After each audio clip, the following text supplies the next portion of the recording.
사랑의 하나님 아버지, 우리 모두에게 새로운 하루를 선물로 허락해 주심에 감사합니다. 생명 주신 하나님의 은혜를 생각하며 가족과 이웃들에게 주님의 사랑을 전하며 살아가기를 원합니다. 말씀으로 우리의 마음과 생각을 바로잡아 주시고 깨달은 말씀을 붙들고 기도할 때에 우리의 몸과 감정과 사고 모두 주님을 닮아가게 하여 주시옵소서. 성숙한 그리스도인으로 하나님의 나라를 이루어가는데 부족함이 없게 하여 주시옵소서. 감사드리며 예수님의 이름으로 기도합니다. 아멘. 함께 보실 하나님의 말씀 민수기 18장 21절부터 마지막 32절까지, 민수기 18장 21절부터 마지막 32절까지 한 절씩 교독하겠습니다. 내가 이스라엘의 11조를 레위 자손에게 기업으로 다 주어서 그들이 하는 일 곧 회막에서 하는 일을 감나니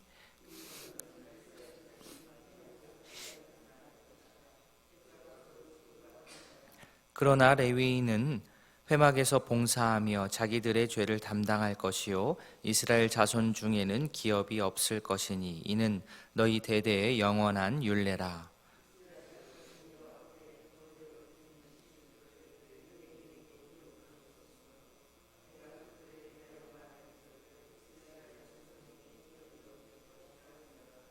여호와께서 모세에게 말씀하여 이르시되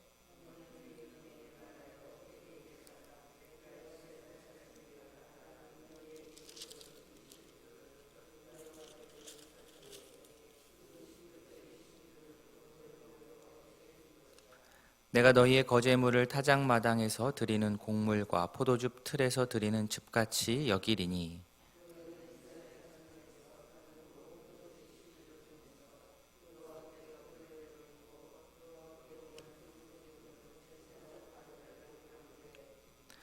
너희가 받은 모든 헌물 중에서 너희는 그 아름다운 것 곧 거룩하게 한 부분을 가져다가 여호와께 거제로 드릴지니라.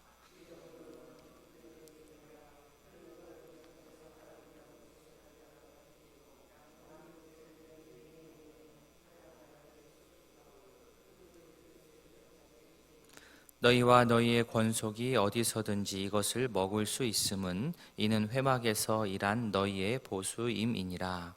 너희가 그중 아름다운 것을 받들어 드린즉 이로 말미암아 죄를 담당하지 아니할 것이라. 너희는 이스라엘 자손의 성물을 더럽히지 말라. 그리하여야 죽지 아니하리라. 아멘. 레위인들은 제사장을 도와서 성막에서 봉사하는 자들입니다. 특징이라고 한다면, 레위인의 특징이라고 한다면 이들에게는 기업이 주어지지 않는다는 겁니다. 기업이라는 말도 사실 일반 사회에서는 회사를 생각을 하죠. 기업이다 하면 회사를 생각하지만 여기서의 기업은 유산, 상속물을 뜻합니다. 다른 번역에서는 상속물 이렇게 번역하기도 합니다. 유산으로도 번역하고요. 기업과 비슷한 말로 좀 생소하지만 분깃이라는 단어도 있습니다. 분깃.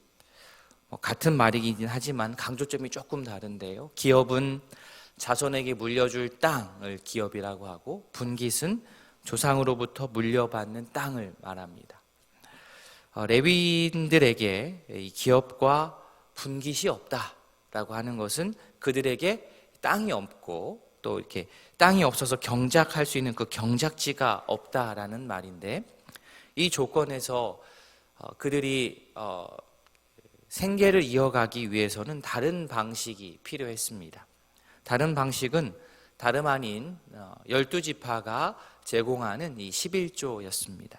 11조로 생계를 해결하고 그러면서 레위인으로서 자신이 감당해야 될 일이 있었는데, 첫째는 제사장을 도와서 성막에서 봉사하는 일입니다. 그리고 두 번째는 이스라엘 자손들이 회막 가까이에 하지 못하도록 이렇게 지켜주는 일, 이 두 가지 일이 레위인들에게 부과가 되었습니다. 이 회막에 왜 가까이 하지 못하도록 하는 겁니까? 성막에 함부로 가까이 하다가는 죽을 수 있기 때문입니다. 잘 모르고 그럴 수 있기 때문에 그것을 막아주는 것이죠. 23절에서 레위인은 회막에서 봉사하며 자기들의 죄를 담당할 것이요 라고 나와 있습니다. 이 말은 문맥상 레위인이 이스라엘 백성들의 죄를 짊어진다, 이러한 뜻입니다. 이스라엘 백성들이 합당하지 않게 이 회막에 가까이 하여서 죄를 짓게 된다면 레위인들도 그 죄를 자신들이 담당을 해야 됩니다. 왜냐하면 백성들이 회막에 가까이 하지 못하도록 하는 일이 레위인들에게 주어진 일이기 때문입니다. 자신의 그 일이기 때문입니다. 방금 읽은 말씀 중에서 24절까지는 이제 받는 11조죠.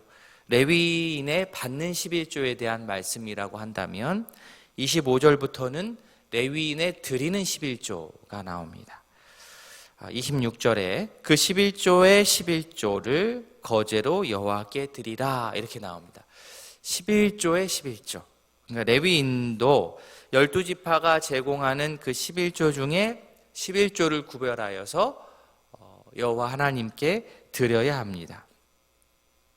앞에서 말씀드린 대로 그들에게는 땅이 없고 농사 지을 수 있는 경작지가 없었기 때문에 직접 농사를 짓고 어떤 소출을 얻어서 그것의 11조를 드릴 수 없기 때문에 하나님께서는 레위인의 이러한 11조를 타작마당에서 드리는 곡물, 또 포도주 틀에서 드리는 즙과 같이 여겨주신다라고 오늘 말씀에 나옵니다. 마치 레위인들이 직접 추수한 것인 양 여겨주신다는 말씀입니다. 그런데 오늘 본문에서 반복되는 문구가 있지요. 바로 아름다운 것이다 라는 문구입니다. 아름다운 것. 29절, 또 30절, 32절에 반복되어서 아름다운 것이라는 말이 나오는데, 여기서 아름답다라는 것은 가장 좋은 것, 거룩한 것, 기름진 것, 이런 것을 뜻합니다. 이런 것으로 주님께 드리는 거죠. 레위인은 11조를 말씀에 따라 잘 드리고 나서 그리고 나서 그 남은 것은 풍족하게 누릴 수가 있습니다.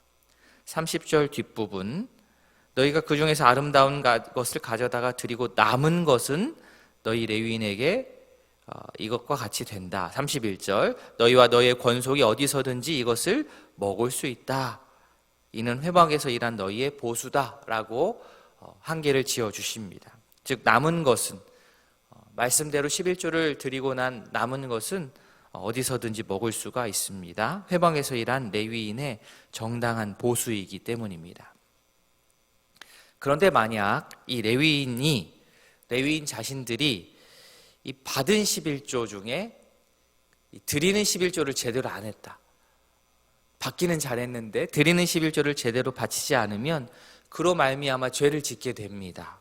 32절에서는 이것이 이스라엘 자손의 성물을 더럽히는 일이다 라고까지 말을 하고 그 결과는 죽음이다 라고 경고하고 있습니다. 그만큼 중요한 것이지요. 여기서 더럽힌다라는 것은 거룩해야 할 것을 거룩하게 사용하지 못하게 되는 경우를 말합니다. 거룩해야 마땅한 것을 거룩하게 하지 못하게 만드는 꼴을 레위인이 만들었다면 그것은 정말로 큰일 날 일인 것이지요. 오늘 본문에 나오는 이 레위인은 그래서 11조를 받는 사람이기도 하고 동시에 11조를 드리는 사람이기도 합니다. 그러니까 11조를 드리는 것, 또 11조를 받는 것, 이 모든 행위는 어떤 인간의 어떤 동정이나 호의로 해서는 되지 않을 일들입니다. 드리는 자는 하나님께 드리는 거예요. 11조. 하나님께 드리는 것이고, 받는 자도 사람에게 받는 것이 아니라 하나님께 받는 것입니다. 드리는 자는 교회를 통해 드리는 것이고 받는 자도 교회를 통하여서 받는 것입니다. 사람 사이에 주고받고 이런 게 아닌 것이죠. 특별히 그래서 본문의 레위인에게는 정말 신중하고 사려 깊은 그런 종교적인 책임감이 부과됩니다. 오늘 나온 11조에 대한 말씀으로 지금 우리가 살아가고 있는 교회에서의 11조를 비롯한 헌금에 대한 나머지 모든 설명을 다 할 수는 없습니다. 그러나 이러한 중심 정신만큼은 우리가 기억하고 또 마음 가운데 또 간직해야 될 것 같습니다. 만약에 12지파 사람들이 만약에 11조를 온전하게 그 11조 정신을 온전히 알지 못하고 실행하지 못하면 어떤 일이 벌어지겠습니까? 11조로 생계를 유지하는 이 레위인들이 힘들어지고 궁핍해지기 시작합니다. 그러면 성전이 성전으로서의 역할을 감당하도록 돌보고 보수하는 일을 하는 것이 점점 더 어려워지게 되고, 그러면 성전을 통하여서 제사를 통하여서 예배를 통하여서 유익을 누려야 되는 모든 사람들이, 백성들이 또 궁핍하게 되는 그런 악순환이 펼쳐지게 됩니다. 동시에 11조로 생활하는 레위인들이 맡은 바 자신의 역할을 감당하지 못한다 한다면 어떤 일이 벌어지겠습니까? 열심히 일해서 11조를 드렸던 12지파의 수고가 빛이 발하게 되는 겁니다. 하나님의 이 말씀은 이기적이고 계산적일 수 있는 우리 각자를 돌아보게 만듭니다. 레위인은 12지파를 위하여서 존재하는 것이고, 또 12지파도 레위인을 위해서 존재하는 부분이 있습니다. 누가 더 고생합니까? 둘 다 고생합니다. 누가 더 고생하고 말고의 개념은 전혀 의미가 없습니다. 각자의 위치에서 하나님께서 맡겨주신 일을 잘 감당할 따름인 겁니다. 11조를 포함한 주께 드리는 모든 헌금이 하나님의 뜻에 맞게 성경적으로 적합한 곳에 잘 사용되기를 우리가 마음 다하여서 기도하고 또 헌금 생활을 할 수 있기를 원합니다.